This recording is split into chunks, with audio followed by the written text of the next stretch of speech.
નમસ્કાર મિત્રો, દેશ અને દુનિયાના સુપરફાસ્ટ સમાચારમાં તમારું સ્વાગત છે। સુપ્રીમ કોર્ટે કહ્યું, ગડબડ હશે તો SIR રદ કરીશું। બિહાર પરનો નિર્ણય કટકે કટકે ન આપી શકીએ, જે નિર્ણય આપીશું એ આખા દેશને લાગુ પડે છે। પીએમએ ભાગલપુરની 1015 એકર જમીન અદાણીને સોંપી। કોંગ્રેસ નેતા પવન ખેરાએ કહ્યું કે ખેડૂતોને ધમકી આપીને જમીન લીધી, તેનો શિલાન્યાસ કરવા બિહાર પહોંચી ગયા। વાત કરીશું ક્રિકેટ મેચની। શું પાકિસ્તાન એશિયા કપમાંથી ખસી જશે? PCB મેચ રેફરીને હટાવવા પર અડગ।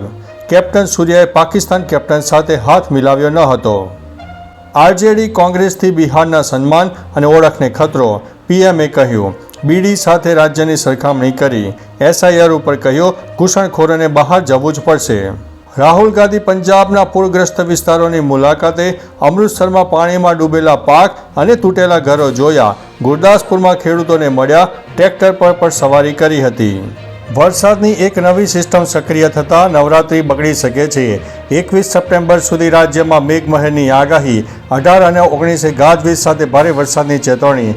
હવામાન વિભાગ દ્વારા આગામી 7 દિવસ એટલે કે 15 સપ્ટેમ્બરથી લઈને 21 સપ્ટેમ્બર સુધી રાજ્યમાં હળવાથી મધ્યમ વરસાદની આગાહી કરવામાં આવી છે, જેમાં સૌરાષ્ટ્રમાં હળવાથી મધ્યમ વરસાદની સંભાવના છે।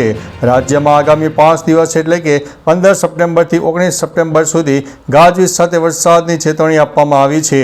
નવરાત્રિમાં હવામાન વિભાગ દ્વારા હળવાથી મધ્યમ વરસાદની શક્યતા વર્ણવવામાં આવી છે, ત્યારે બીજી તરફ અમદાવાદમાં પણ વાદળછાયું વાતાવરણ રહી શકે છે, જેમાં ગાજવીજ સાથે કોઈ વિસ્તારમાં હળવો મધ્યમ વરસાદ થઈ શકે છે।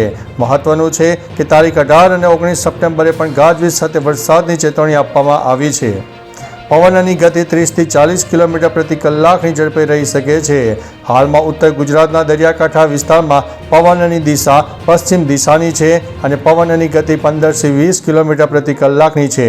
દક્ષિણ ગુજરાતના દરિયાકાંઠાના વિસ્તારોમાં આગામી 12 કલાક માટે પવનની દિશા પશ્ચિમથી ઉત્તર પશ્ચિમ દિશામાં રહેશે અને પવનની ગતિ 15થી 20 કિલોમીટર પ્રતિ કલાકની ઝડપે રહી શકે છે। એટલે મિત્રો, મહત્વનું છે કે હવે જ્યારે નવી વરસાદની સિસ્ટમ સક્રિય થઈ છે, ત્યારે આગામી નવરાત્રિમાં પણ વરસાદ પડવાની સંભાવના વ્યક્ત કરવામાં આવી છે।